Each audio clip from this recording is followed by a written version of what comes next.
Hola, buenas tardes a todos. Yo soy la arquitecta Viviana Nieto, estoy en la coordinación de estos cursos, que es un placer desde el Colegio de Arquitectura, de Arquitectos y Arquitectas de la provincia de Santa Fe. Y bueno, y en este caso, este curso de arquitectura legal se va a desarrollar hoy, martes, mañana miércoles, y martes y miércoles de la semana que viene. Los 2 días martes va a estar a cargo del doctor Ricardo Terrile, y los 2 días miércoles va a estar a cargo del doctor Ángel Garrote, ambos asesores del colegio. Quiero pedir, por favor, puntualidad en la clase, porque vamos a arrancar a horario. Es una de las condiciones, y me parece muy bien, del doctor Terrile. Y recordarles que al final de la clase, en el chat, va a haber una planilla de asistencia que tienen que completar. Bueno, dicho esto, te doy la palabra, Rubén, y ya después vamos a la clase. Dale, muchas gracias. Bueno, buenas tardes a todas y todos. Es un placer. Buenas tardes, Ricardo. Hola. La bienvenida y dar inicio a este curso de arquitectura legal que tiene como propósito meternos y darnos cuentas de que hace ya desde el 2015 que rige el nuevo Código Civil y en general arquitectas y arquitectos no estamos totalmente informados del tema.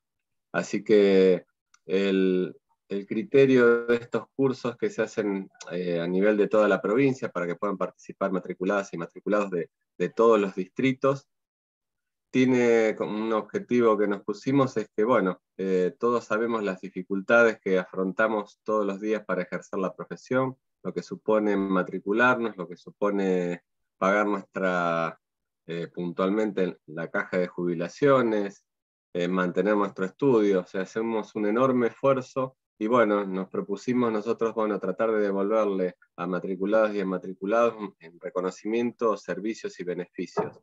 De esto están estos cursos que empezamos con unas charlas sobre arquitectura sustentable, empezamos ahora con este curso de arquitectura legal, en septiembre está programado sobre el tema del proyecto y el tema de higiene y seguridad en relación al proyecto. Estamos también avanzando sobre temas urbanos que tengan que ver con la posibilidad de formación y de capacitación para matriculadas y matriculados a lo largo y ancho de la provincia, que a veces tienen la oportunidad, ¿no?, de trabajar o acceder a algún lugar de tarea en comunas o municipios, y creemos que también nosotros tenemos que tratar de arrimar, de ayudar a la formación, a la capacitación, y todo entendiendo que, salvo en las grandes ciudades donde, bueno, tenemos facultades de arquitectura, como en Rosario y en Santa Fe, en general lo que ocurre es que muchas veces la posibilidad de capacitarnos, seguir formándonos, se va haciendo más dificultosa. Entonces, bueno, queremos con esta serie de cursos y demás, tratar de llevarles esto, ¿no?, la posibilidad de seguir capacitándonos para ejercer de la mejor manera posible nuestra disciplina, y también devolverles, ya les digo, parte del esfuerzo que ustedes hacen. Así que muchísimas gracias por la participación, muchísimas gracias Ricardo y Ángel también, que estará mañana, y gracias Viviana, que para cualquier cosa, bueno, ustedes ya tienen el mail. Hay también inscripciones hay unas becas disponibles para una diplomatura en bioconstrucción que empieza el día 22 de julio, así que bueno, la idea es que sigamos siempre trabajando, capacitándonos y sumándonos en cada uno de los distritos a los distintos lugares de trabajo que el colegio nos propone. Muchas gracias y bueno, buen curso. Gracias, Rubén. Bueno, gracias Rubén y gracias a todos y a todas por participar. Es muy importante, muy importante que los arquitectos se puedan capacitar en estos temas que hacen al ejercicio profesional. y de alguna manera lo que he procurado en estas charlas con Ángel Garrote, mi colega, es depurar absolutamente toda definición, todo concepto, todo articulado, toda jurisprudencia, para que enfáticamente el tema a transmitir sea absolutamente legible por los arquitectos. Cuanto más fórmulas pone un ingeniero, más difícil se nos hace comprenderlo. Cuanto más artículos citamos los abogados, más incomprensible resulta para el profesional de la arquitectura. Así que nos hemos planteado en este curso procurar, en la medida de lo posible, hablar particularmente de la situación que como abogados todo el tiempo, todos los días, participamos y intervenimos en consultas que nos hacen permanentemente, y de alguna forma o de toda forma lo que queremos transmitir son esas inquietudes a vuestras inquietudes. Primero que nada, es importante que el arquitecto sepa, porque es muy generoso con su trabajo y con sus honorarios, que la profesión de la arquitectura no se presume gratuita. Esto es muy importante.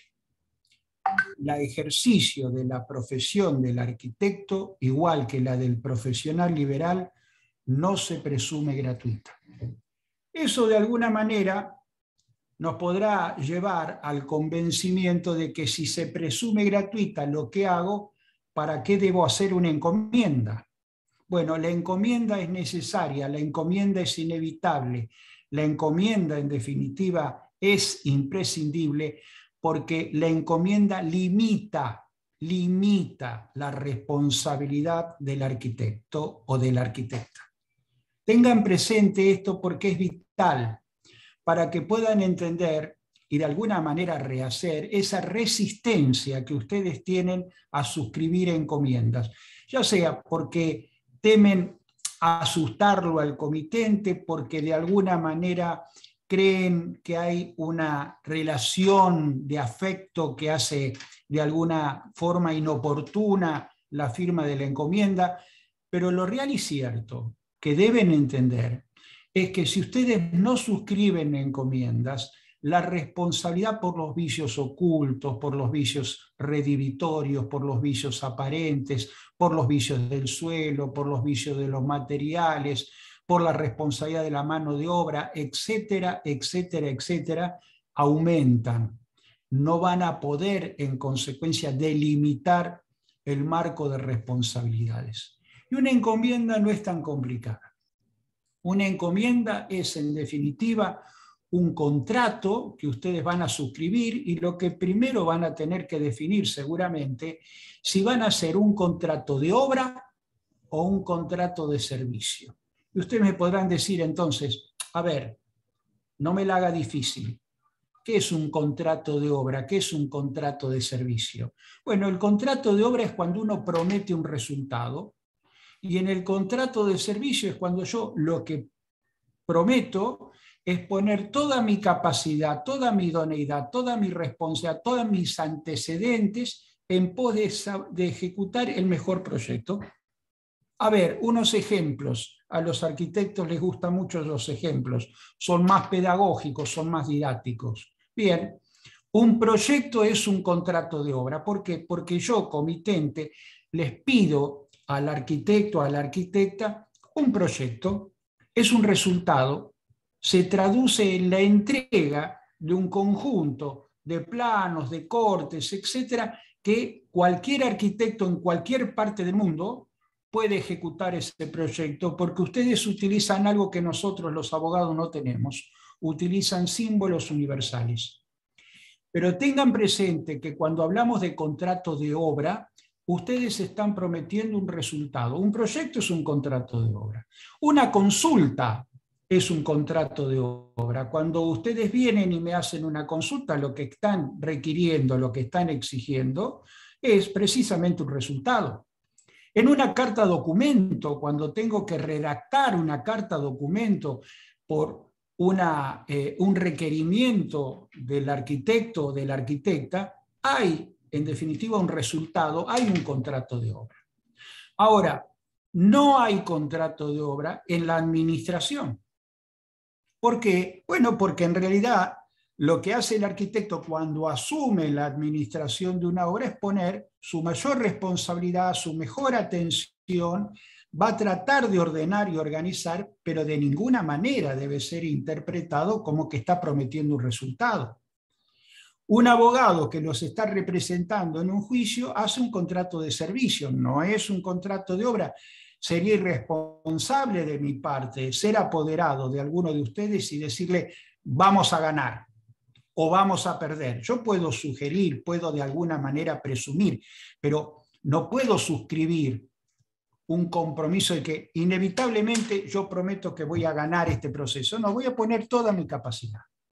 Por eso en la dirección de obra, en la representación técnica, nosotros tenemos primero que nada identificar lo que vamos a ejecutar, ¿es un contrato de obra o es un contrato de servicio? ¿Podrán darse las dos circunstancias? Por supuesto, siempre.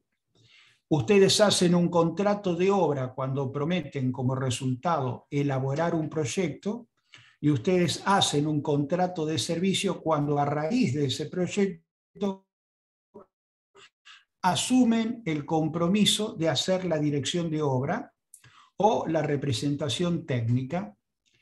Yo me voy a cuidar de no mezclar y no confundirlos en dos circunstancias que no están, o mejor dicho, que no deben ser confundidas, independientemente que están muy vinculadas. Cuando hablamos de la arquitectura, cuando hablamos de las tareas profesionales, de lo que estamos hablando en definitiva es de la tarea que ustedes hacen como proyectistas, como directores de obra, como representantes técnicos, en el cálculo de una estructura determinada, en la administración que asumen, pero que va a terminar pagando el comitente. Ahora, una cosa es esa, que es la tarea de un profesional de la arquitectura, y otra cosa diferente, aunque vinculada, es la del constructor. El constructor cobra un precio, el profesional de la arquitectura un honorario. El profesional de la arquitectura paga aportes. La cuantificación, si bien está desregulada, tiene un marco referencial que es la ley Araya, de la cual vamos a hablar seguramente. Pero el constructor tiene otro marco de responsabilidad. Ahora bien, son dos cosas que, si bien van vinculadas, están separadas. Y ustedes en muchas ocasiones la confunden cuando precisamente no es una empresa constructora ajena a ustedes la que va a asumir la responsabilidad de ejecutar el proyecto, sino que son ustedes las que en definitiva adoptan esa postura de ejecutar la obra asumiendo responsabilidades propias de un constructor, de tal manera que suman a la responsabilidad que tipifica el Código Civil para el profesional liberal toda una cantidad de elementos importantes que son tareas de un constructor. De eso precisamente vamos a tratar de conversar hoy en una forma práctica, básicamente práctica. Primero que nada, identifiquemos las tareas que el arquitecto ejecuta. Bueno, tenemos el anteproyecto. Pueden ser croquis preliminares, puede ser una especie de anteproyectos con una serie de cortes, puede ser una aproximación a la idea que, conversada con el comitente, ensayamos la posibilidad de un eventual hipotético diseño. Hemos tenido en cuenta el terreno, la orientación de la luz. Hemos tomado conocimiento, porque se trata de un barrio privado, de las características propias que tiene ese reglamento interno del barrio privado. no es en realidad la encomienda en un barrio privado. No, es en un barrio, bueno, conocer el reglamento de edificación de esa ciudad, de esa comuna, de ese municipio, porque expresamente el Código Civil les impone a ustedes el conocimiento del reglamento de edificación y de toda legislación que esté vinculada con el proceso constructivo. Así como nadie puede excusarse y en consecuencia plantear la ignorancia de las leyes, uno no puede tomar de contramano una calle porque no leyó el Código de Tránsitos, no puede el arquitecto excusarse que no conocía el reglamento de edificación o no conocía la última disposición del Código Civil y Comercial. ¿Y esto por qué? Porque hay un fenómeno, si se quiere, sobre todo ahora, en donde los boletines oficiales prácticamente han caído en desuso, que son las redes sociales, que son las comunicaciones por Internet, que son, en definitiva, los ámbitos de correos electrónicos, los ámbitos electrónicos en general, que hacen a la inteligencia artificial, pero que también hace al conocimiento cabal, que nosotros podemos ingresar sin ningún apuro, pero meditadamente, en todas y cada una de las disposiciones que tienen vigencia y aplicación en ese ámbito. Tenemos un problema. Lo hemos conversado con Rubén Palumbo y lo estamos conversando para ver de qué manera, frente a los 352 municipios y comunas que tenemos en esta provincia, desde el Colegio de Arquitectos procuramos, cosa que venimos haciendo desde hace bastante tiempo, con un éxito relativo, tratar de que los municipios actualicen los reglamentos de edificación sobre la base de un código civil y comercial que se ha plantado y en consecuencia tiene vigencia desde agosto del 2015. Desde agosto del 2015 nosotros tenemos un nuevo Código Civil absolutamente diferente al que teníamos antes.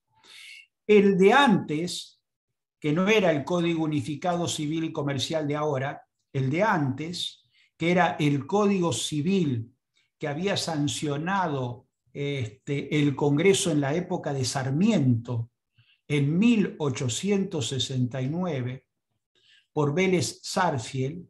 Vélez Sarsfield, lo he dicho un montón de veces, lo voy a reiterar porque parece ser que es bastante ejemplificativo. Cuando él elaboraba ese código, él no veía un arquitecto delante de su visión. Él lo que en realidad veía era una propiedad de 1 o 2 pisos con medianeras de 45, con baldosas coloniales de 50 por 50, de escaleras de mármol, de pasamanos de hierro forjado. Yo siempre menciono muchas veces en las charlas, seguramente alguno me habrá escuchado ya, y soy repetitivo y reiterativo, que en mi casa natal, por ejemplo, la puerta cancel era una puerta de hierro que costaba abrirla. Puertas con vidrios biselados, o si se quiere, los pisos de madera, de roble de Eslavonia. Es decir, eran construcciones donde era lógico, donde era razonable, donde era absolutamente razonable que Vélez Sarsfield fijara la responsabilidad por 10 años frente a vicios ocultos, frente a vicios redivitorios, frente a eventuales situaciones que se pudieran plantear en casos de ruina parcial o total. Pero era incomprensible, desde hace varios años, que esa responsabilidad de 10 años la tuviera el profesional de la arquitectura o el constructor sobre un piso flotante, sobre el durlock, sobre una escalera de lata, sobre una serie de medianeras de 15, de ladrillos huecos. Son circunstancias que evidentemente la dinámica propia que ha vivido no nuestro país, el mundo entero, hemos tenido lo que los abogados llamamos la Constitución viva o la legislación viva, la que va modificándose y se va actualizando por los usos y costumbres.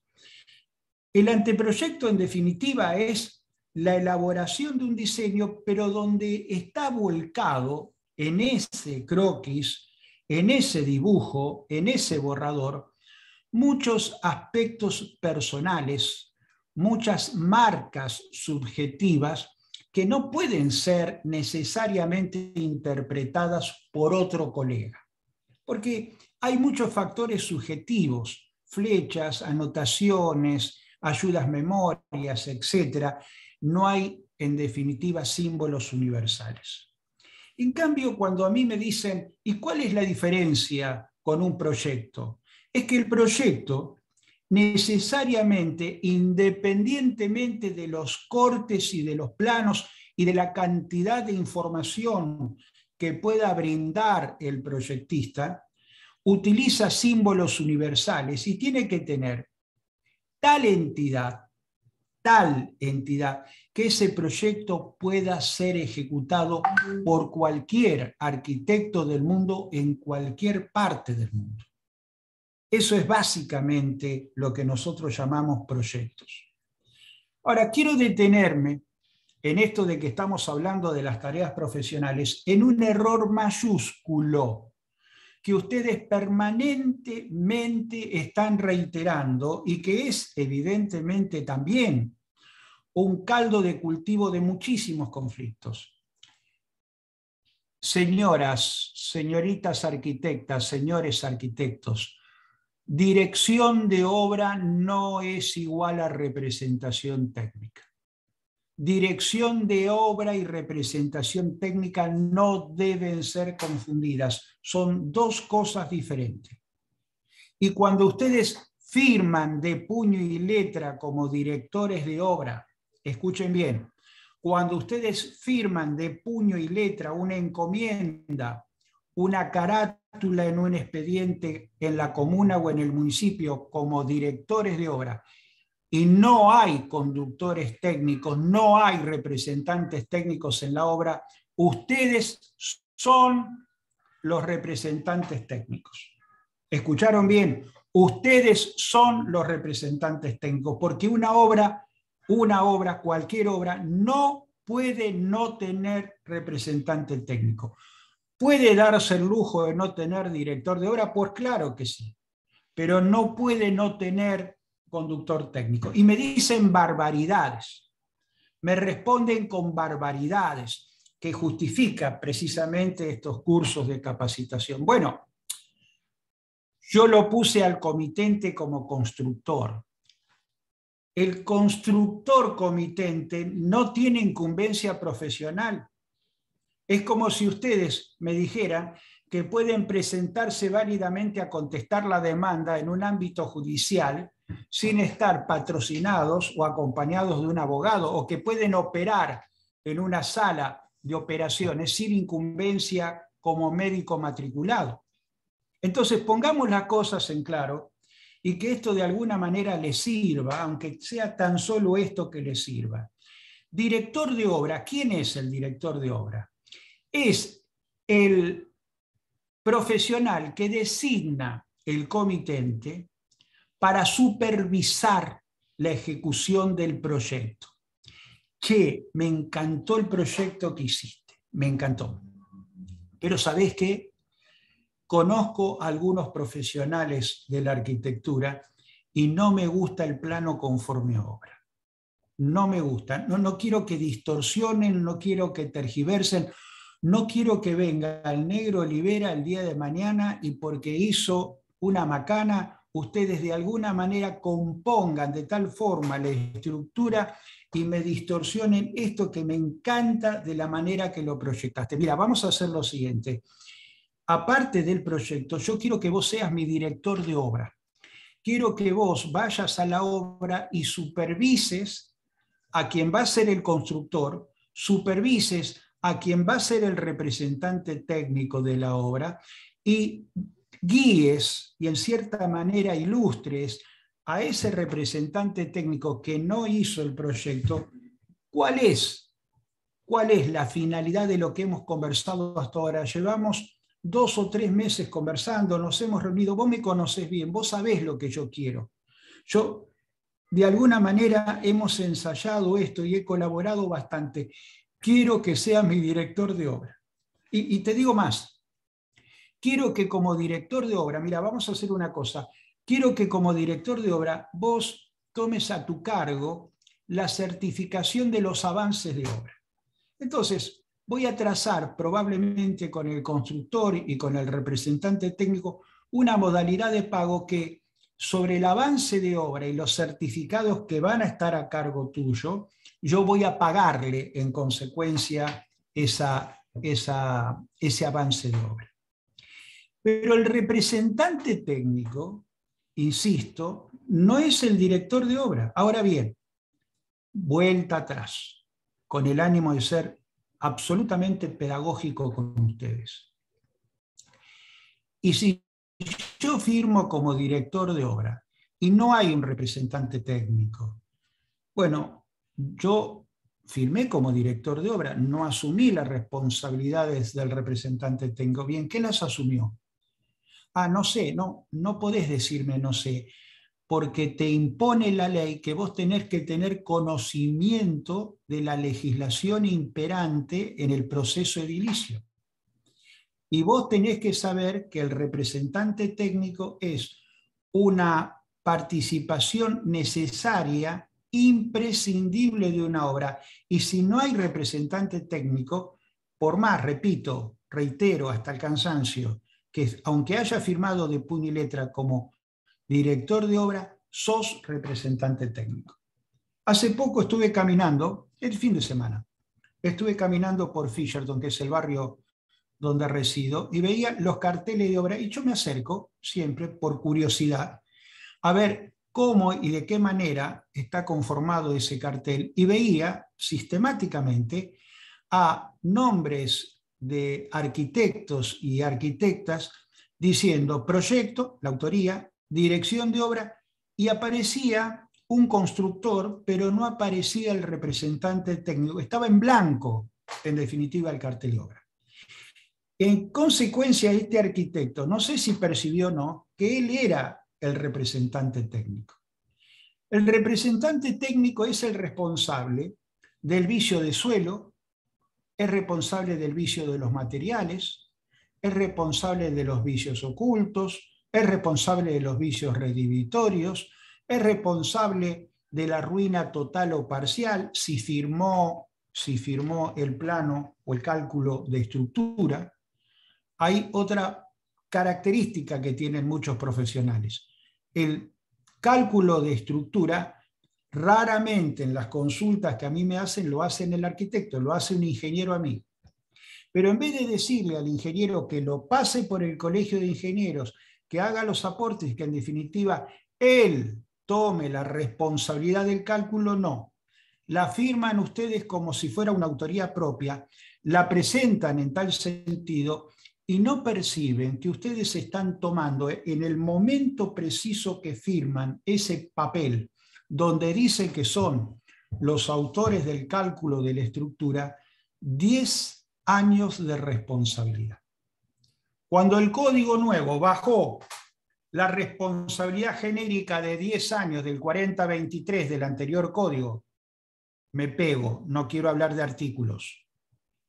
Y ahora dice genéricamente, la responsabilidad ya no es más de 10 años, es de 5 años. Felicitaciones, fantástico. Son 5 años menos de responsabilidad. No tomen a su cargo el cálculo de la estructura si evidentemente no es vuestro.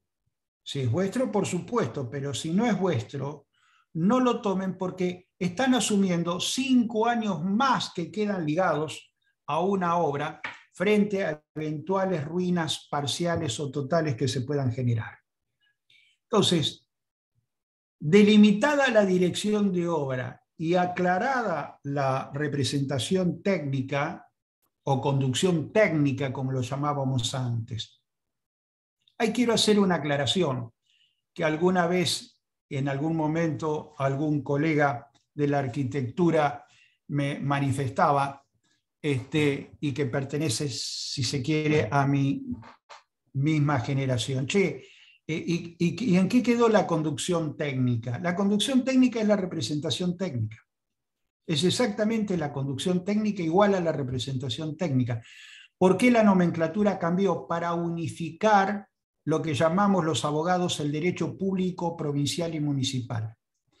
Cada legislación en un marco federal como en nuestro país y con autonomías provinciales fue edificando y fue trazando en función precisamente de que las competencias son provinciales. Nosotros tenemos la ley Araya, por ejemplo, es la que fue en cierta manera utilizando indistintamente en algunas provincias conducción técnica, más propia, si se quiere, de la arquitectura, y en otras provincias representación técnica más propias de la ingeniería. Bueno, ahora lo hemos unificado, estamos en esa tarea con la Federación Argentina de Colegios de Abogados, con FADEA, tratando de unificar nomenclaturas para poder, en esta tarea fantástica que es el ejercicio profesional de la arquitectura, entrar a jugar electrónicamente en lo que es la inteligencia artificial. No me quiero ir, no quiero tomar diagonales, quiero focalizar estas cuestiones, pero ya que estamos hablando de tareas profesionales, se está presentando un fenómeno nuevo. Arquitectos y arquitectas que en Buenos Aires, en Rosario, en Córdoba, en La Pampa, en Tucumán, en Mendoza, hacen el proyecto para que se ejecuten en otras provincias. Y en esas otras provincias, cuando el arquitecto que va a hacer la representación técnica, lo que denuncia es que va a ser la representación técnica, el colegio le está pidiendo el proyecto. No, el proyecto no lo hicieron acá, en la provincia de Santa Fe, lo hicieron en Buenos Aires. No, el proyecto en realidad lo hicieron en Buenos Aires para ejecutar un hotel en Mendoza. Y eso es otra cuestión que tenemos que analizar, porque en esto de la constitución viva o la legislación viviente, vamos a tener que empezar los colegios profesionales a analizar esos aspectos.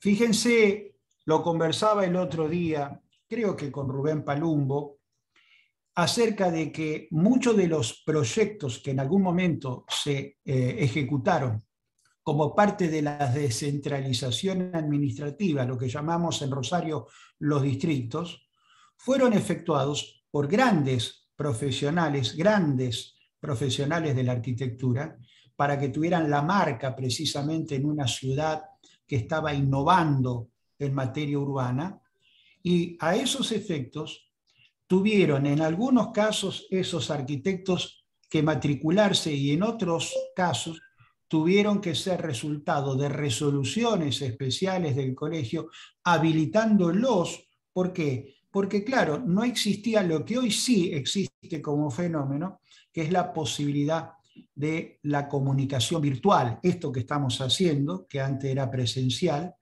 el Zoom, que viene para quedarse y transformarse en un factor importante y que va a modificar sustancialmente el ejercicio profesional. La otra tarea profesional, porque en definitiva es una tarea profesional que no es exclusiva de la arquitectura, y en ese sentido he debatido muchísimos años con los visadores técnicos del colegio, es la administración. La administración, a diferencia del proyecto, a diferencia de la dirección de obra, a diferencia de la representación técnica, no es una tarea propiamente de la arquitectura. Por ejemplo, una administración la puede hacer el empleado de una sociedad de responsabilidad limitada, la puede hacer un empleado de un fideicomiso, la puede hacer mi propio contador en una sociedad que tengamos constructora, porque en definitiva es un mandato. Es un mandato y se rige y se reglamenta por las reglas del mandato.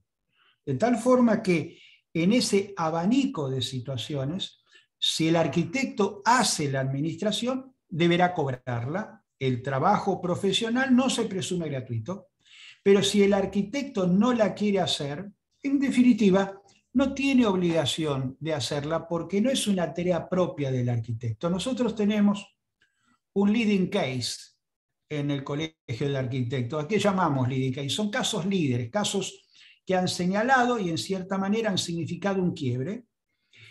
Una empresa como Camp Iberca, en un momento determinado, creo que fue Jorge Camp, que dijo: yo denuncio como tarea profesional hacer proyecto y representación técnica. Algún visador le dijo: pero usted, arquitecto, también tiene la tarea de la administración. No, yo la administración no la hago. Ah, no, ¿y quién la hace? La hace mi empleado, la hace la empresa constructora, que es Camp Iberca. Yo no hago esa tarea profesional, no me ocupo de esas cosas, se ocupa un empleado de la razón social. Y eso generó una discusión donde precisamente tuve que prestar mi asesoramiento y dije bien, y en definitiva se consagró como precedente en esa materia. Si haces la administración, ok, tenés todo el derecho de cobrar los honorarios por esa tarea, pero podés no hacerla. Claro que tenés que acreditar que no la estás haciendo. Es decir, que vos en realidad la tarea de la administración no la haces. ¿Cuándo no la haces? Bueno, cuando es llave en mano. En una típica situación de llave en mano, evidentemente, el que toma a su cargo la planificación y la ejecución de la totalidad de la obra asume honorarios, aportes, materiales, manos de obra, etc. Y el resultado final será el valor de venta. Entonces, estas son básicamente las tareas profesionales que tenemos en el marco de la arquitectura. También podemos sumar higiene y seguridad. Eso es un tema que en todo caso lo vamos a conversar la semana que viene. Segunda cuestión. El contrato de servicio, dice el Código Civil, es la obligación que consiste en realizar cierta actividad independiente de su eficacia. Yo hago un servicio y en consecuencia esta actividad que yo presto es independientemente de la eficacia. Voy a poner toda mi capacidad, toda mi responsabilidad, toda mi idoneidad en pos de ejecutar el proyecto, pero no estoy prometiendo un resultado. La obra, por el contrario, promete un resultado y dice el código: eficaz, reproducible o susceptible de entrega. Entonces, estos son marcos que evidentemente juegan de una manera definitiva. Pero dice otra cosa importante el Código Civil, que los servicios prestados en relación de dependencia se rigen por las normas del derecho laboral. Es decir, esto es importante para los abogados que ejercemos muchas veces la representación de determinados profesionales de la arquitectura que están trabajando o como dibujantes en algún momento o como profesionales, pero sobre la base de un sueldo mensual, asumiendo responsabilidades propias de un profesional liberal. Y estas son cosas que evidentemente juegan y tienen una situación que debe ser contemplada básicamente. El otro tema que está vinculada a la encomienda, que es el primer tema que estamos desarrollando hoy, es el consentimiento. ¿Cuándo se da?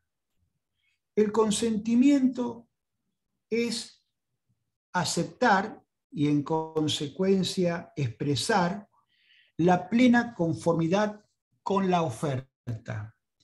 La oferta puede provenir del comitente, la oferta puede derivar del propio profesional. Hay una conducta que debe revelar a través de una declaración o de un acto la conformidad con la oferta. Fíjense, yo hablo de conducta Y ahí empiezan a jugar un elemento que tiene que ver con esto novedoso que empieza a jugar dentro del ámbito profesional, los correos electrónicos. ¿El correo electrónico es una prueba? Sí. Puede ser a partir de ahora una prueba. Claro, no un correo electrónico no contestado. No 2 o 3 correos electrónicos que intercambiaron la parte, pero que en definitiva no encierra mayores aciertos. Estamos hablando de un correo electrónico en la que comitente y profesional de la arquitectura empiezan a intercambiar pareceres en torno a un anteproyecto. Empezó planteando, me gustó lo que vi el otro día, me dijeron que era un proyecto suyo, me gusta, tengo un terreno en tal lugar, me interesaría la posibilidad que pudiéramos ver y transmitirle algunas ideas que tengo. Se vieron presencialmente, vieron el terreno, tomaron las dimensiones, empezaron a intercambiarse. Karina de Croci, ahí está, muy bien. Entonces empezaron a intercambiar algunas que otras comunicaciones y empiezan a tener un diálogo a través del mail.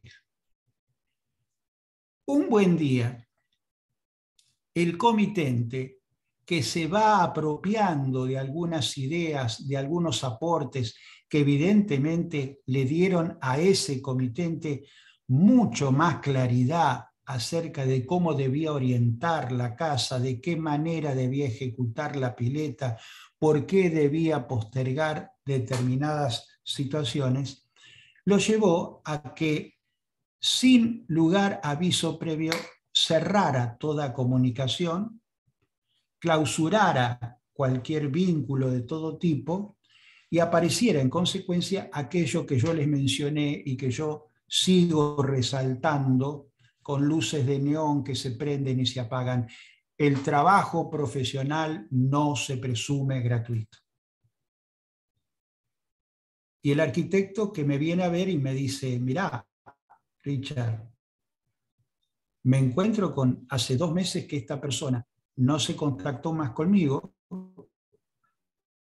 he pasado hace poco por el barrio, he visualizado que están construyendo y te digo, están trabajando, te aseguro, sobre el proyecto.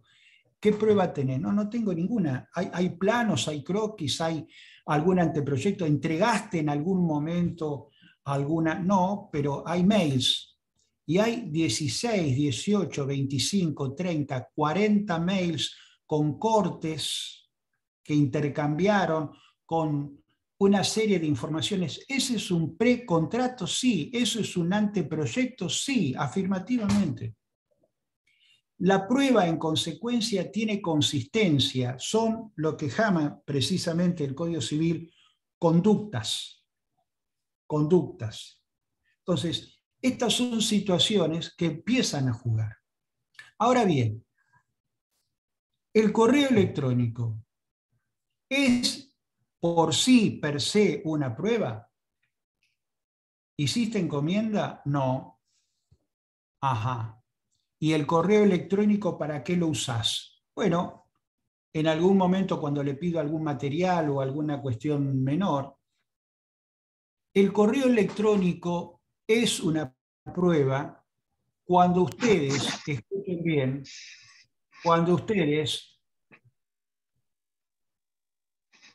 es una prueba cuando ustedes hacen una encomienda profesional, tan simple como eso, hacen una encomienda profesional y en la encomienda profesional, tanto el comitente como el profesional de la arquitectura se presentan para efectuar el contrato y en un momento dicen, fulano de tal, con domicilio físico en tal lugar y electrónico en tal lugar, y la arquitecta fulana de tal, con domicilio profesional en tal lugar y electrónico en tal lugar, se obligan en función de esos domicilios y en consecuencia toman las dos partes, se reconocen recíprocamente las dos partes que han conformado, consensuado y en consecuencia se han adjudicado el uno y el otro un domicilio electrónico. Y ustedes me podrán decir, ¿y qué importancia tiene? Bueno, primero que nada, que ahora ustedes van a hacer una cosa fantástica. ¿Cuál? Un libro de obra electrónico.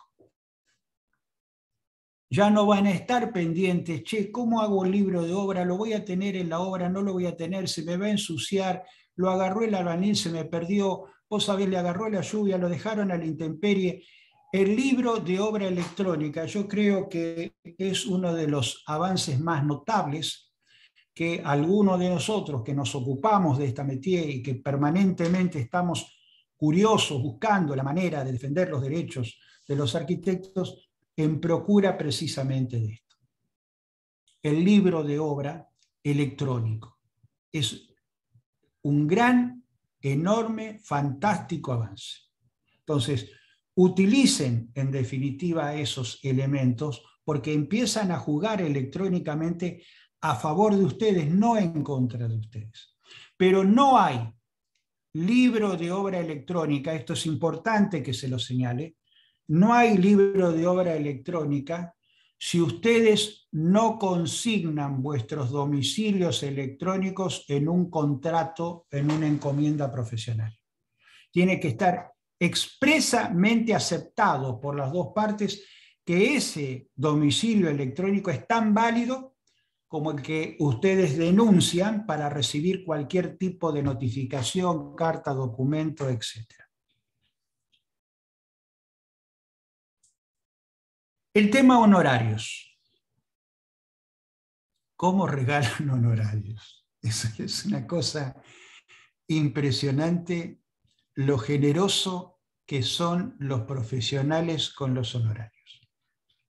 Nosotros tenemos mala fama, pero en realidad lo que nos enseña la facultad es que si somos inquietos, somos curiosos, nos formamos, estudiamos, investigamos y en definitiva somos buenos, excelentes abogados, che, ¿por qué no tenemos derecho a cobrar nuestro trabajo profesional? Es cierto, cuando fuimos jóvenes regalamos montones de trabajo porque en la ansiedad de querer ejercer nuestra profesión éramos excesivamente generosos. Pero ahora que de alguna manera nos hacemos mucho más grandes y mucho más consolidados en el derecho, nuestro trabajo profesional tiene un valor. Ahora, en los arquitectos es fantástico porque conozco muy pocos arquitectos que sean muy celosos, muy estrictos y muy perseverantes en materia de honorarios. Son más los que están en la otra orilla, en el que, che, escuchame una cosa, ¿qué te parece que hagamos en ese hueco que quedó debajo de la escalera? ¿Por qué no me haces algún dibujito? Yo se lo llevo al carpintero y empezamos de alguna manera a usar ese espacio. ¿Qué te parece? Y el arquitecto o la arquitecta está 2 o 3 días rompiéndose la cabeza a ver de qué manera puede hacer una cosa que no sea una cajonera o un lugar para guardar una escoba, no, algo novedoso. Che, y viste cómo quedó arriba. Una parrillita, sí, podría ser, y unas bachas para que tengamos agua caliente, agua fría, no nos va a mandar a la patrona que vaya con los platos a limpiar abajo, para que de alguna manera no me ensucie la cocina. ¿Vos me entendés? Sí, por supuesto. Y a los 3 o 4 días, cuando vos estás trabajando en el proyecto de una terraza donde vas a hacer una pequeña parrilla, ya empezó a transformarse en una especie de quincho. Y también ahora te piden que metas un baño para que en definitiva cuando venga gente, amigos, etcétera, etcétera, no utilicen el baño que está cerca de los dormitorios o en ámbitos más privados. Lo cierto es que cuando se termina el proyecto, se hace inevitable el plano conforme a obra y hay aproximadamente 25 metros cuadrados, 32 metros cuadrados construidos por demás del proyecto, y cuando uno le dice, che, tenemos que arreglar, antes que me olvide, el temita este de las cositas que me fuiste encargando, y él te mira con cierta sorpresa y te dice, no me vas a cobrar por eso. Y es una cosa que se reitera y se reitera y se reitera en todo lo que es el ejercicio profesional vuestro. Entonces, es importante, insisto, que frente a cualquier ampliación de obra, frente a cualquier modificación de obra, tengan básicamente la prevención de decir, pero mirá, no hay ningún problema, me voy a poner a trabajar esto, pero vamos a tener que hacer una especie de contrato ampliatorio donde no te voy a arrancar la cabeza, pero en definitiva vas a tener que pagar un plus por esta ejecución de tareas que hacemos. Tengan presente otro aspecto que tiene que ver con los honorarios. Los honorarios están desregulados. Hay una ley, ya tiene muchos años, que ha dispuesto que los honorarios están desregulados. ¿Qué significa eso? Que ustedes no tienen más obligatoriamente que aplicar la ley Araya. La ley Araya, en consecuencia, se ha transformado en una guía. Ahora, siguen con un verso, con una frase que viene desde la facultad.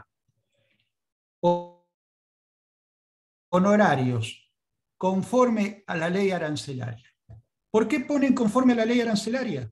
Bueno, no sé, me acostumbré. Conforme a la ley arancelaria. ¿La ley arancelaria en este momento, la ley Araya, está derogada? No. ¿Está vigente? Sí. Pero en realidad está vigente para calcular sobre la base de la categoría, sobre la base de los metros cuadrados, sobre la base en definitiva del tipo de construcción, los aportes profesionales. El colegio calcula cuál sería el honorario que correspondería abonar en función de la ley Araya para calcular los aportes. Punto. No sirve para otra cosa al colegio la ley Araya. Y sin embargo, ustedes se siguen atando a una ley Araya cuando tienen los honorarios desregulados. ¿Por qué se desregulan los honorarios? Porque de alguna manera lo que pretende con la desregulación es que un arquitecto con antecedentes, con muchos años de ejercicio profesional, con un conocimiento acabado, que tiene varios antecedentes y hermosos proyectos para exhibir, no esté equiparado a un profesional que recién ingresa y que no tiene experiencia alguna. Este fue el propósito, la finalidad en su momento para sancionar una ley de ese tipo. Entonces, ese es un factor que ustedes tienen que tener en cuenta. La otra cuestión, los aportes. Los aportes no integran los honorarios profesionales si ustedes no lo dicen.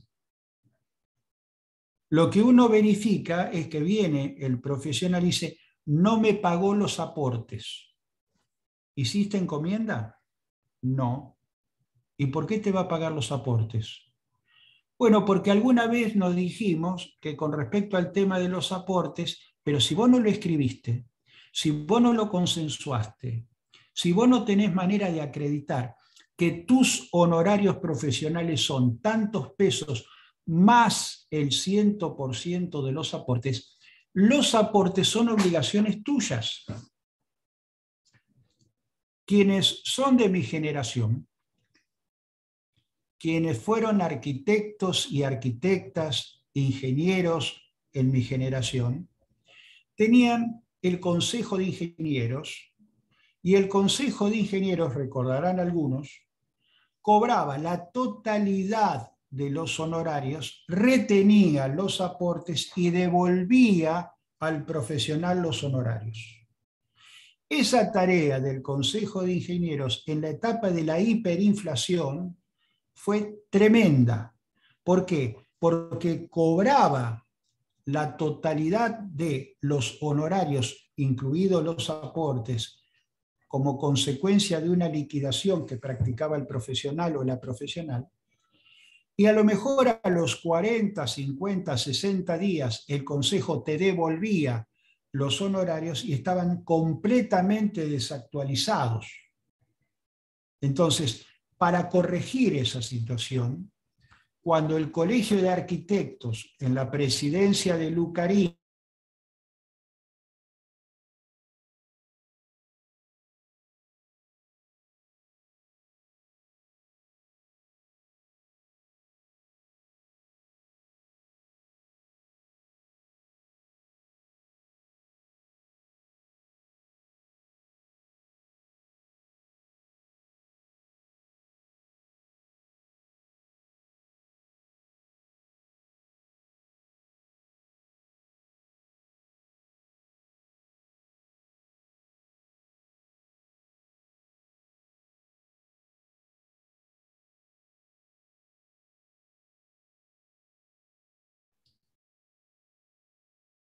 bueno, se ha cortado recién, ¿me alcanzan a escuchar todos?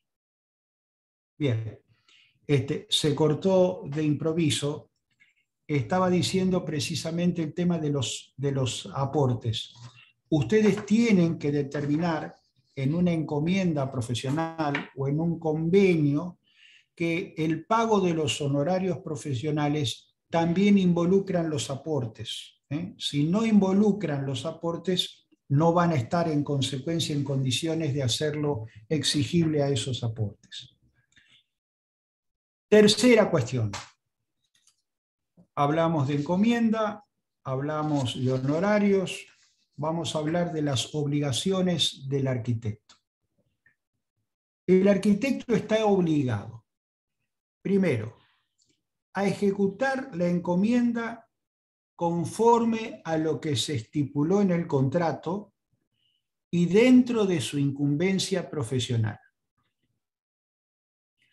Aprovecho para decirles a todos y a todas cuál es la función del colegio y cuál es la función del municipio o comuna, porque parece mentira, pero muchos profesionales no saben a ciencia cierta cuál es la incumbencia del colegio, cuál es la incumbencia que tiene el municipio o comuna, e incluso desconocen por qué tiene que transportarse el proceso a través de esas dos instituciones. El Colegio de Arquitectos, la tarea que tiene por ley es, primero que nada, verificar que ustedes son matriculados habilitados, que tienen paga la matrícula correspondiente con la habilitación anual y en consecuencia están habilitados para ejercer la profesión. Y simultáneamente tienen también la tarea de verificar que ustedes tienen la incumbencia profesional para ejecutar el proyecto que se han propuesto. Si ustedes vienen con un planteo de un proyecto vial, es muy probable que por más matriculados y habilitados que estén, le van a decir que eso se tiene que derivar al Colegio de Ingeniería. Cuando ustedes tienen la visación y el colegio verifica precisamente esos requisitos ineludibles, imprescindibles, tienen la posibilidad, en consecuencia, de presentarse ante el municipio o comuna, y el municipio o comuna hace otra verificación. Ya sabe que son matriculados habilitados, ya los sabe en consecuencia que tienen la incumbencia profesional porque el colegio tiene la potestad de trazarlo de esa forma. Hoy tienen ustedes 20 incumbencias profesionales que pueden leerlas en lo que es la página del colegio y la página de FADEA. Y el colegio, la comuna o municipio lo que hace es analiza ese proyecto al cual ustedes están pidiendo permiso de edificación, quién es el comitente, en dónde se va a construir, si en ese terreno donde se va a construir el reglamento de edificación habilita habilita a ese proyecto en particular para ejecutar, y si está conteste con el reglamento de edificación, van a otorgar el permiso de edificación. Son dos cosas distintas. En una, lo que se verifica es el ejercicio de la profesión y la habilitación profesional y la incumbencia. Y en la otra es la íntima y estrecha relación que debe haber con el reglamento de edificación. Entonces es importante, como nosotros le señalamos permanentemente a la comuna y al municipio, que es imprescindible que actualicen el reglamento de edificación. Miren, hay una situación que se está planteando en este momento en prácticamente la mayoría de las consultas que estamos teniendo en los últimos 2 o 3 años, que tiene que ver con medianería. Y eso justificaría un capítulo especial sobre medianería. La medianería hoy, en el Código Civil y Comercial, ya no es más de piedra.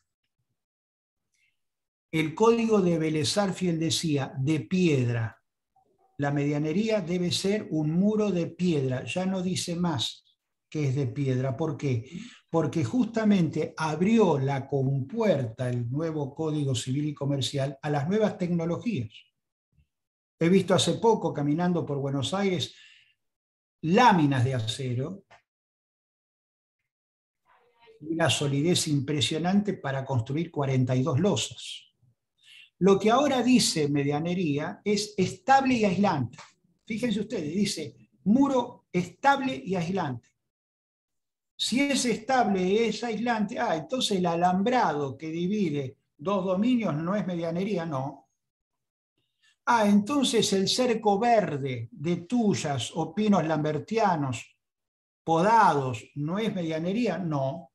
Es decir, empieza a jugar, como le dije antes, la legislación viva y en consecuencia hoy hay que estar atento porque se empezaron a plantear un sinnúmero de situaciones con respecto al tema de la medianería. Existe algo que se llama cerramiento forzoso. El cerramiento forzoso es el muro que yo ejecuto en un momento determinado para dividir mi dominio del vecino lindero. Ahora, el Código Civil, fíjense ustedes lo que dice. Dice hasta 3 metros o uno menor si el reglamento de edificación así lo estableciera. Es decir, habilita el Código Civil y Comercial, que tiene supremacía sobre la legislación provincial porque es una ley federal. Sin embargo, hace una excepción en su supremacía, dice 3 metros es el cerramiento forzoso contado desde su base, excepto que el reglamento de edificación fije uno menor, y en San Lorenzo lo fijan en 2 metros, en Rosario en 2,30, no sé en cuánto lo fija Santa Fe, pero el cerramiento forzoso es en definitiva un muro que sin ser medianero, ejecutado por una de las partes, tiene el derecho de cobrarle a la otra parte la mitad de lo que ejecutó. Yo doy un ejemplo más gráfico que otra cosa, no sé si de alguna manera voy a poder transmitirlo virtualmente, pero si en una especie de loteo donde no hay absolutamente nada edificado, pero está, por supuesto, hecha la mensura y delimitado cada terreno. Yo compro, soy el primerizo, voy, me adelanto a todos y compro un terreno que da a la calle y cerco los 3 límites que encuadran mi terreno, tengo el derecho de cobrarle a los linderos del norte y del sur y del fondo la mitad del tapial que construí, toda la erogación que hice, el 50% del material y la mano de obra, porque los linderos se están beneficiando con el muro que yo construí. Se llama beneficio sin causa. Y esto es una pretensión que nace a partir del cerramiento forzoso. Y la medianera, el vecino lindero, ¿cuándo me va a tener que pagar? Bueno, me va a tener que pagar el cerramiento forzoso, sí, y me va a tener que pagar la medianera si yo construyo, imaginemos, 3 losas, y él se empieza a apoyar a partir de los 2,30 en Rosario. Y si no se apoya, no me la va a pagar, me va a pagar el cerramiento forzoso tan solo.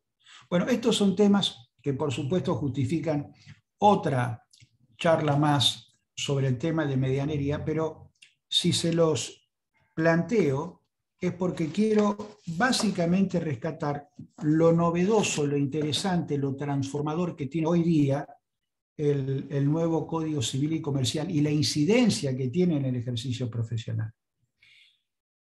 Es obligación del arquitecto, digo, repito, ejecutar la encomienda conforme se estipuló en el contrato, pero ensaya el Código Civil una obligación que judicialmente se está imponiendo. El que avisa no traiciona. Dice, informar al comitente sobre los aspectos esenciales de la encomienda. Repito, informar al comitente sobre los aspectos esenciales de la encomienda. ¿Y cómo lo informo? ¿Por carta documento? No, por correo electrónico. Pero para informar por correo electrónico, hacé encomienda. Hacete una encomienda donde vos fijés el domicilio electrónico. ¿Por qué? Porque si no, este derecho, esta obligación que tienen ahora arquitectos y arquitectas de informar al comitente sobre los aspectos esenciales de la encomienda, no lo vas a poder hacer por correo electrónico y lo vas a tener que hacer por carta documento, que es otro documento fehaciente, y es horrible que el comitente que tiene una buena relación con vos de golpe empiece a estar permanentemente bombardeada con cartas documentos donde vos le estás informando sobre aspectos esenciales de la encomienda. ¿Y cuáles son los aspectos esenciales de la encomienda? Todas las vicisitudes que se puedan presentar. Los vicios de materiales donde te depositan en obra cosas que vos ves que no están en unas buenas condiciones. Menores cantidades de materiales que de alguna manera te llevan a hacer un esfuerzo para ver cómo y de qué manera lo encajás dentro de la obra porque sos consciente de que escasea y que probablemente la semana que viene ese material no va a estar disponible, se va a encarecer y en consecuencia los costos van a ser diferentes.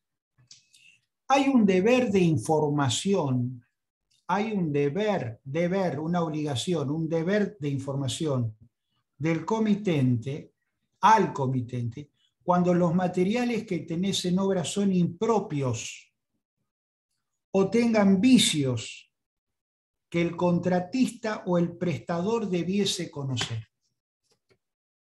Repito, informar al comitente inmediatamente, dice el código, en caso que los materiales sean impropios o tengan vicios que el contratista o prestador debiese conocer.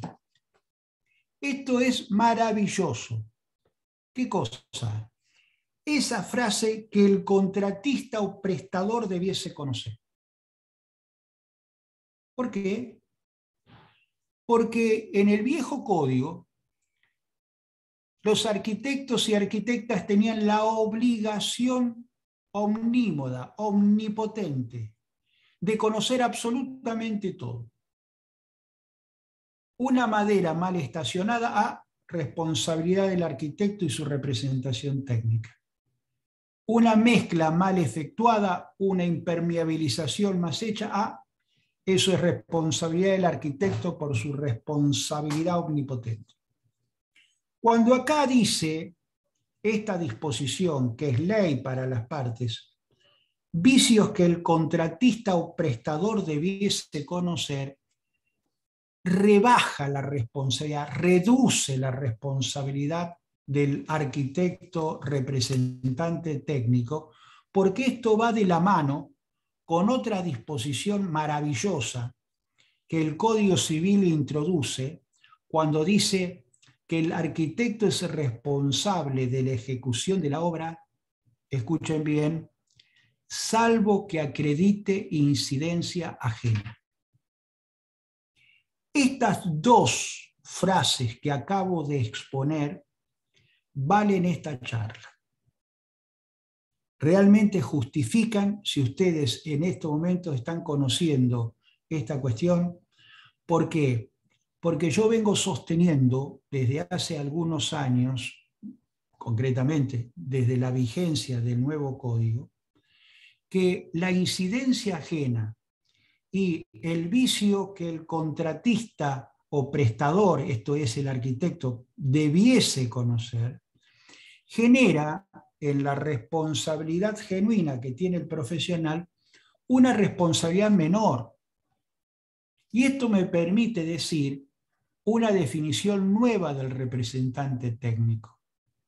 Yo he sostenido en varios juicios que se están planteando en Rosario y que afortunadamente estoy teniendo sentencias favorables, acerca de una definición que hago del representante técnico. Cuando a mí el juez me interroga, a veces desconociendo esta métier propia de la arquitectura legal por parte del tribunal, y me interroga acerca de, pero a ver, la función del representante técnico, es decir, del arquitecto que ejerce esa tarea profesional, ¿no es la de estar en conocimiento del todo? Sí, está en conocimiento del todo en el marco del proceso constructivo porque él probablemente ha elaborado el proyecto. Ahora, él no puede asumir vicios que no puede probar o acreditar que existieron. El representante técnico no puede hacerse cargo de la incidencia ajena. Deme un ejemplo, me dice el juez. Bueno, el comitente me pide una biblioteca y yo en realidad lo que hago es dibujo una biblioteca, hago todo lo que de alguna manera es la planificación y organización de una biblioteca, cómo y de qué manera deben ir los estantes y cómo y de qué manera debe empotrarse en una pared que va a ser precisamente la pared que expone a esa biblioteca. El comitente la quiere a la madera laqueada, de color blanco, imaginemos, y el carpintero, que es el que ejecuta ese proceso de la biblioteca que yo diseñé, que yo dibujé, se plasma empotrada en la obra, y a partir del momento en que el comitente empieza a poner los libros que yo tengo en estos momentos atrás, se va doblando la madera porque la madera está mal estacionada. En el viejo código, el arquitecto era responsable de la madera mal estacionada por el carpintero. En el nuevo código, no. Primero, yo puedo probar la incidencia ajena del carpintero, que fue el que fue contratado por el comitente y el que fue el que aportó la madera, yo aporté el dibujo, y porque evidentemente tiene un vicio de madera mal estacionada que yo no pude conocer, porque en definitiva se empotró la biblioteca laqueada de color blanco y no podía evidentemente verificar esa situación. El otro aspecto que también es importante y está dentro de las obligaciones del representante técnico, es que dice el código ejecutar la obra en el tiempo convenido. Y dice, o en su defecto, en el que razonablemente corresponda según su índole. ¿Por qué? Porque me ponen que la construcción la van a hacer en 6 meses. Llenan encomiendas con formularios donde sistemáticamente, cuando habla de plazo, dicen la obra se ejecutará en el plazo de 6 meses. ¿Por qué me ponen 6 meses? No, pongo 6 meses porque después prorrogo. ¿Y dónde dice que lo van a prorrogar? Ah, no, bueno, pero hoy hay fideicomisos que han tomado una intensa actividad en el proceso constructivo, porque hay inversores que desconfiamos de los bancos, desconfiamos de la situación que estamos padeciendo todos y pensamos que lo mejor es invertir en un proceso constructivo. Ahora, estos inversores ingresaron en un fideicomiso, le confiaron a un administrador del fideicomiso esa tarea de administrar y básicamente plantearon a varias empresas constructoras una especie de test donde una de ellas le dijo que en 6 meses podía terminar las 12 losas. Y el arquitecto representante técnico suscribió de conformidad esa pauta. Por supuesto, en la actual situación, con los costos elevadísimos, con las situaciones que puedan plantearse, no es el caso de la lluvia porque estamos bastante tiempo sin lluvia, pero hubo periodos de mucha lluvia, etc., se demoró y la obra a los 6 meses tenía apenas un 45% del avance de obra. ¿Qué hizo el fideicomiso? Se presentó judicialmente e intimó formal y fehacientemente la entrega de la obra terminada en el plazo de 48 horas, a sabiendas que la obra no estaba terminada. ¿Y por qué? Porque establecía precisamente el contrato con el constructor una multa onerosa diaria por cada día de demora. Entonces, yo les sugiero, cuando ustedes tengan por delante una encomienda y saben que la pueden hacer dentro de los 12 meses, hagan una cosa, pongan dentro de los 18 meses. Fíjense, una palabra, dentro de los 18 meses. La van a terminar en 12, fantástico. No la pudieron terminar en 12, la terminan en 15, en 14, en 16, pero saben con seguridad que dentro de los 18 la van a terminar. Dentro de, y ustedes resuelven esa situación. Otra alternativa, el plazo es de 12 meses, pudiendo las partes prorrogarla automáticamente, no pongan prorrogarla conforme expresamente las partes deberán acordar, porque evidentemente la parte que pretende hacerse para poder rentar, vender, alquilar, etc., no está entusiasmada con la idea de prorrogarlo. Pero básicamente hay formas, hay maneras que ustedes pueden corregir esa situación. Y cuando dice, o en su defecto en el que razonablemente corresponda según su índole, esto significa que el contrato no ha establecido plazo. Ahora bien, es una propiedad de 90 metros cuadrados y se ha dispuesto en consecuencia no poner un plazo. Te diría que no pongamos plazo. Ahora, el plazo no puede ser de 2 años y medio, porque si el plazo se va dilatando y de alguna forma el constructor va especulando con que como no puso plazo, no. Ahora existe esta alternativa que nosotros empezamos a conocer judicialmente cuando tenemos que defender a muchísimos profesionales de la arquitectura, cuando el comitente dice, bueno, era razonable que se pudiera terminar en 12 meses, en 15 meses, pero nunca en 2 años y medio. Entonces, es una cosa fácil de resolver y necesaria. ¿Cuáles son las obligaciones del constructor? No me voy a meter con el constructor. Voy a señalar 2 aspectos que son importantes que el arquitecto tenga en cuenta, sobre todo cuando asume esa condición. Proveer los materiales adecuados que son necesarios para la ejecución de la obra o del servicio, excepto que se haya pactado otra pauta, por ejemplo, que sea el comitente quien los provee. Y luego dice, usar diligentemente los materiales provistos por el comitente e informar inmediatamente en caso que esos materiales sean impropios o tengan vicios. Y ahora sí, cuando dice usar diligentemente, está generando concretamente una conducta, una voluntad que queda expresado en esta situación.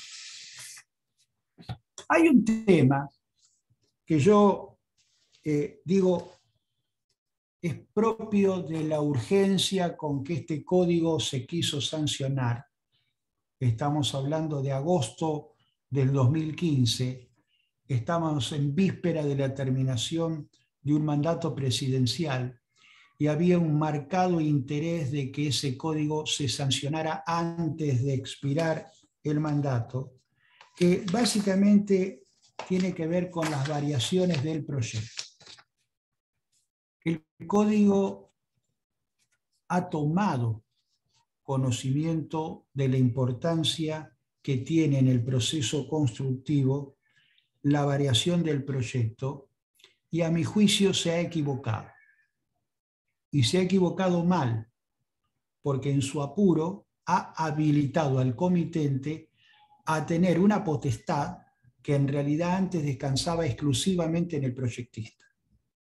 Dice así: el constructor y el representante técnico no pueden variar el proyecto ya aceptado.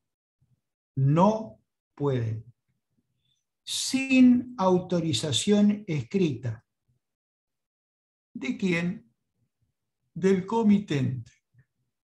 ¿Cómo? Del comitente. Debería de haber dicho sin autorización escrita del proyectista. No. Fíjense, ahí hay un apuro y hay una mala técnica legislativa. Hay en consecuencia una urgencia en sancionar una norma y no debatirlo en particular, porque está claro que el constructor y el representante técnico que están ejecutando un proyecto no pueden modificarlo porque hay una propiedad intelectual de quien es del proyectista. No se me ocurre a Mario Roberto Álvarez cuando vivía, cuando elaboraba un proyecto y donde él permanentemente decía: a mí, si me van a contratar como proyectista y como director de obra. ¿Y por qué, Mario, usted quiere? Bueno, porque yo, en definitiva, defiendo mi proyecto y defiendo mi propiedad intelectual, y yo no quiero que venga algún arquitecto o arquitecta y que en definitiva termine modificando mi proyecto y termine con un plano conforme a obra. Entonces él era muy celoso de esa postura, de que lo contrataran para ejecutar el proyecto y la dirección de obra. Él quería supervisar que ejecutaran su proyecto. Ahora, con el nuevo código, el constructor y el representante técnico no pueden variar el proyecto ya aceptado sin autorización escrita del comitente. Ahora bien, ¿cuándo puede el representante técnico o el constructor modificar el proyecto? Cuando conforme a las obras del arte, dice el Código Civil, y esto por supuesto es algo tan genérico, tan vago y tan abstracto que da lugar a un sinnúmero de interpretaciones judiciales, no hubieran sido previstas al momento de la contratación. Un ejemplo que a mí me ha ocurrido hace aproximadamente 6 meses atrás: no se había percibido en el proyecto que cuando abría la puerta del baño golpeaba la puerta del baño con el lavatorio. Bueno, eso es un vicio del proyecto. Eso se podía subsanar y en consecuencia corregir. Ahora bien, imaginemos de que el comitente encarga la ejecución de un proyecto al constructor y al representante técnico y visualizan de que es importante ejecutar una serie de modificaciones del proyecto original. Han observado, han verificado, han conversado y han llegado a la conclusión que ejecutar tal cual el proyecto es riesgoso para la construcción. Entonces se transforma en una necesaria e inevitable modificación del proyecto. El código toma esa referencia y dice que le deben comunicar en forma fehaciente al comitente que es inevitable modificar el proyecto. Fehaciente quiere decir que debe ser categórico, y hay dos notificaciones que tienen ese carácter. La carta documento, porque Correo Argentino tiene por delegación legal la facultad de verificar quién es el autor de esa carta documento, quién es el emisor, o la constatación notarial, es decir, que vaya el escribano y que en consecuencia el escribano dé fe de esa comunicación que nosotros estamos haciéndole al comitente. Ahora, ¿eso es suficiente? Le notificamos en consecuencia al comitente de que es necesario variar el proyecto porque hay situaciones absolutamente inevitables que implican reformar y en cierta manera acomodar el proyecto para hacerlo, llamémosle, posible. No, no basta eso. Tenemos que el constructor y el arquitecto notificar al comitente el presupuesto. Tenemos que comunicarle cuál es la reforma al proyecto que vamos a intentar hacer y cuál es el presupuesto, cuál es el costo que va a implicar. Si las variaciones implican un aumento superior a la quinta parte del precio pactado, repito, si las variaciones que tengo que introducir implican un aumento superior a la quinta parte del precio pactado, el comitente puede extinguir la relación contractual sin ningún tipo de apercibimientos. Sin ningún tipo de apercibimiento, rescinde, termina el contrato, cada uno va a su casa y ahí se terminó absolutamente todo. Ahora bien, ¿qué plazo tiene para responder frente a esa notificación fehaciente donde el constructor le está diciendo, mire, esto es inevitable, hay que hacer esta reforma, la reforma consiste en tanto, el presupuesto en tanto, y esto afecta X cantidad de pesos? 10 días tiene el comitente para responder. Entonces, este tema de la variación es otro factor importante que está generando muchísimas situaciones litigiosas. Por eso, insisto, es importante que ustedes puedan en algún momento elaborar una encomienda. Algunas veces me preguntan, ¿es muy cara una encomienda? Depende. Una encomienda hoy puede estar entre 50 y 100.000 pesos. Tradúzcanla a dólares y se van a dar cuenta que son 2 pesos. Entre 50 y 100.000 pesos. Ahora, lo que tiene de interesante es que los abogados, cuando elaboran estos tipos de contratos, lo hacen electrónicamente o pueden ustedes pedirle electrónicamente. Al tenerlos electrónicamente al modelo contractual, ustedes sencillamente lo que van a hacer, van frente a cada proyecto que tengan delante, van a repetir ese contrato electrónico y van a modificar el nombre del comitente, la tarea profesional si cabe y las características del proyecto, punto. Después tienen todo, es decir, se amortiza en 1, en 2 o en 3 horas, se amortiza inmediatamente. Y tienen el reaseguro de un contrato que va precisamente a limitar todos los aspectos de la responsabilidad que ustedes tienen por delante. El martes yo voy a hablar de qué pasa cuando el arquitecta se enoja con el comitente se enoja con el profesional y aparece la disolución contractual. Te vas de acá, no te quiero en la obra, tómatela.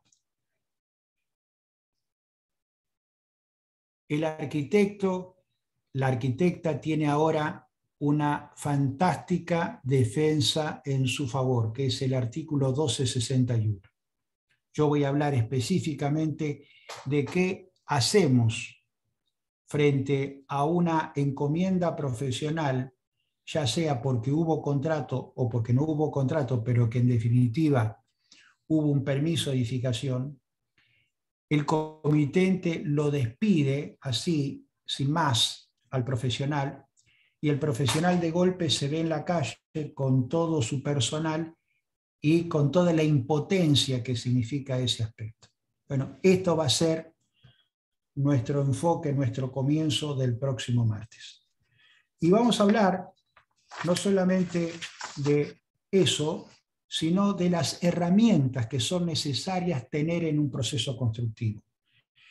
El acta de inicio de obra, el acta de recepción de obra, el acta de recepción provisoria o recepción definitiva, el acta de suspensión o paralización de obra, y algo que mi reconocimiento a la arquitecta Edith Pellegrini, que hizo un maravilloso, fantástico trabajo con el llamado manual de mantenimiento. El manual de mantenimiento es una herramienta fantástica que cuando recepcionaba la obra el comitente de Edith, ahí le entregaba un manual de mantenimiento y en consecuencia no se divorciaba de la obra, sino que se involucraba en la obra durante un proceso de tiempo para seguir precisamente cómo evolucionaba esa construcción.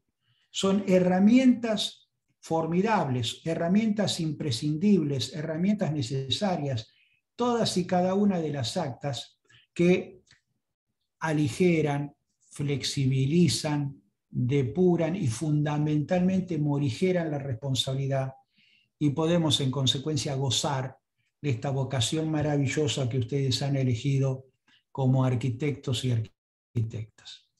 Así que ya con 8:30 de por medio y con la 1:30, yo el martes próximo a las 19 horas voy a estar acá comenzando. Les agradezco a todas y a todos el hecho de haber participado.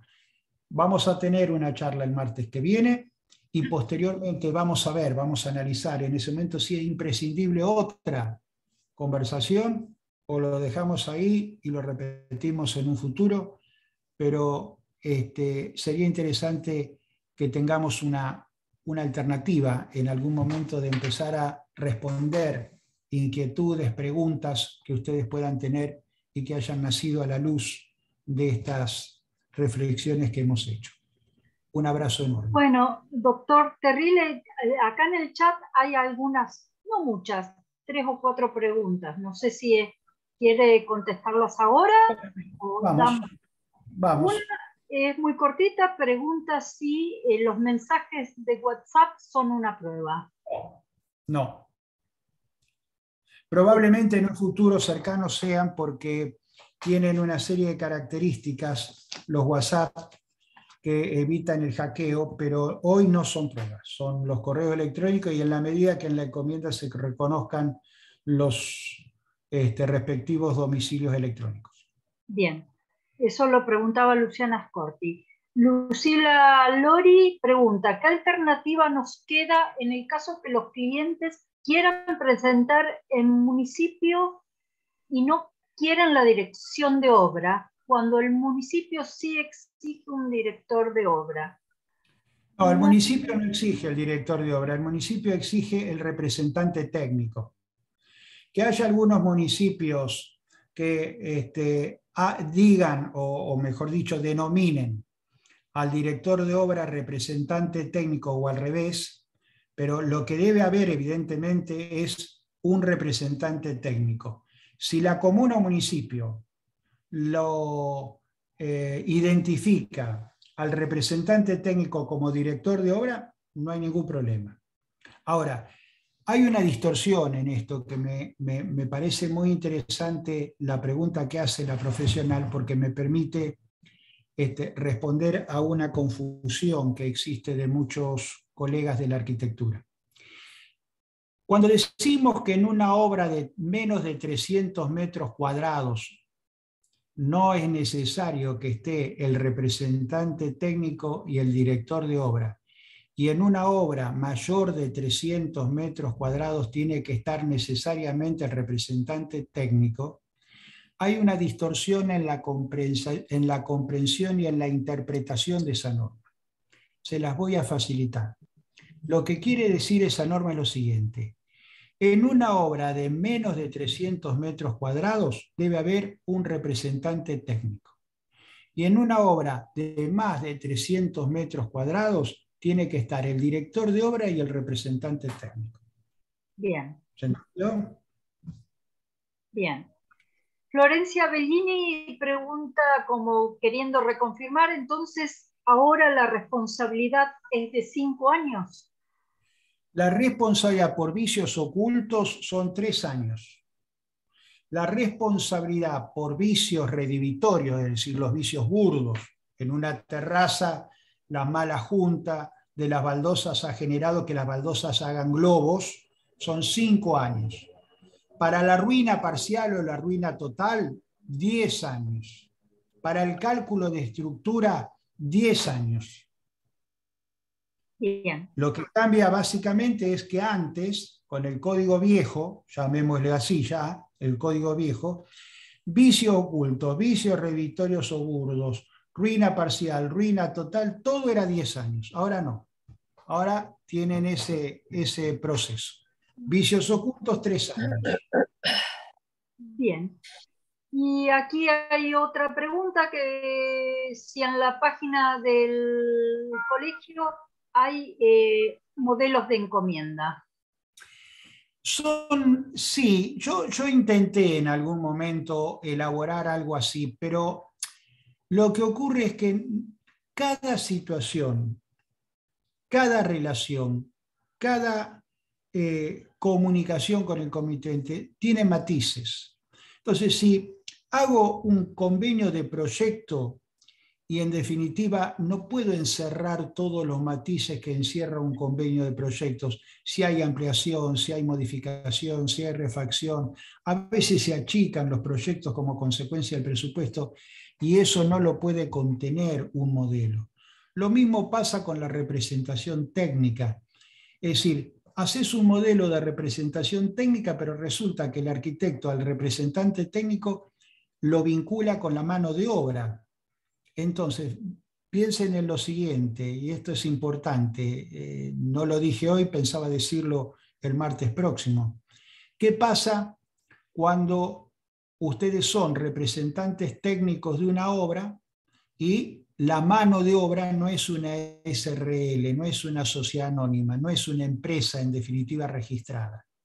Y en consecuencia viene a la construcción el Negro Rodríguez, el Corto González, el Petizo Hugo. Ah, ya sé, te dice el arquitecto. Le pongo al comitente como constructor y le digo que él se haga cargo de la mano de obra. Mal. ¿Por qué? Porque hay una ley que es la ley 22.250. Ley 22.250. Yo sé que ustedes no son amigos de los números, nosotros sí. Ley 22.250 es la ley de la construcción. En la ley de la construcción dice, palabras más, palabras menos, uno de sus artículos, que el propietario comitente que no es constructor no es responsable de la mano de obra.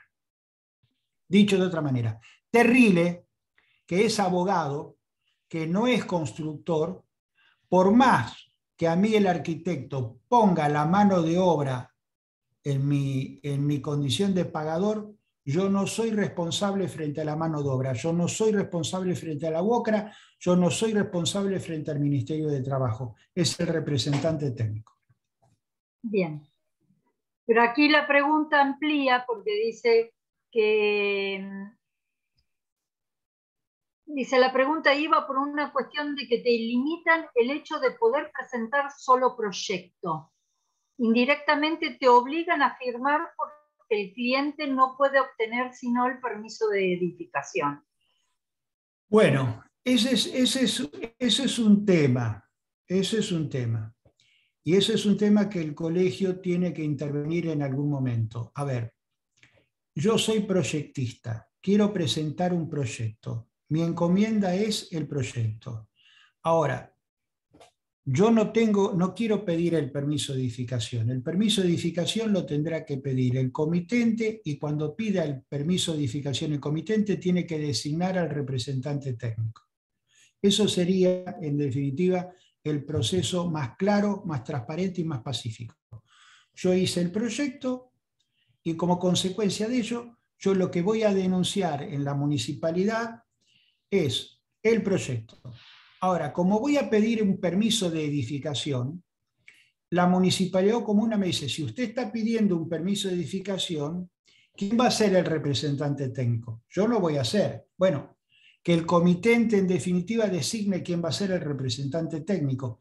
Entonces, si el comitente no designa al representante técnico, me obliga a mí a suscribir como representante técnico. ¿Qué hace el arquitecto? Y si firmo como director de obra, no hay ningún problema. Firme como proyectista y como director de obra. Ok. Firma como director de obra y pide el permiso de edificación. Ahora resulta que el comitente nunca designa al representante técnico.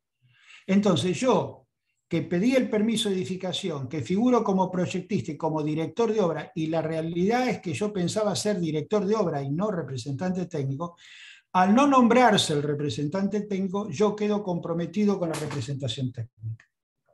Bien. Vamos cerrando porque si no ya se extiende el horario. Dos últimas. ¿Dónde consulto el nuevo Código Civil? ¿Dónde lo puede encontrar? Mi querida mía, en cualquier librería, y si no querés ir a alguna librería, entrá Código Civil y Comercial 2015 y van a salir 2,5 millones de documentos en Tal Internet. Cual. Bien. Son 2.300 y pico de artículos. Y pregunta que si es necesario certificar los contratos ante escribano o las solas firmas de las partes lo validan. No, a ver, sí, es importante en algún contrato tener la firma del escribano. Ahora, la certificación de firma se puede hacer en una comuna, se puede hacer en un municipio, se puede hacer en el tribunal. Es decir, la molestia es ir, por ejemplo, al tribunal y decir, queremos certificar nuestra firma. ¿Se puede? Sí, se puede. Es decir, desde ese sentido no hay necesario. Ahora, hay un tema, que nuestra provincia lamentablemente sigue dilatando, que es la ley de sellos. En realidad, si nosotros queremos cumplir el imperativo de la ley, todo contrato, toda encomienda debe llevar la ley de sellos, debe estar sellado, como un contrato de locación. En el contrato de locación lo hacemos porque las inmobiliarias, los propietarios lo exigen, pero en la materia de arquitectura, el arquitecto es medio reacio y el comitente también. Bueno, entonces sí, ya vamos ahora sí a la última pregunta. Reitero que firmen la asistencia que figura aquí en el chat. Bueno, hay muchos mensajes de agradecimiento y de conformidad con la charla. Y pregunta, la última, en caso que desvinculen a un profesional de la obra durante la marcha de la misma sin haber cometido ningún vicio ni irresponsabilidad y habiendo firmado como director de obra, ¿puede reclamar el profesional los honorarios por el resto de la obra? ¿Esta situación tiene vencimiento o se puede prolongar y reclamar en cualquier momento? Ese es el tema que nosotros vamos a abordar el próximo martes. Perfecto. Y como si fuera una serie de suspenso, lo dejamos. Ahí. Realmente les aseguro que pueden hacer un agujero de ozono al comitente que trabaja de esa manera. Bueno, hay muchos agradecimientos y con el doctor Terrile nos vemos el próximo martes, pero nos vemos mañana con el doctor Garrote y otros temas. Y sí, para quien pregunta, la charla va a quedar grabada una vez finalizados todos los encuentros. Gracias, muy amable. Gracias a todas y a todos. Muchas gracias a usted, doctor Terrile.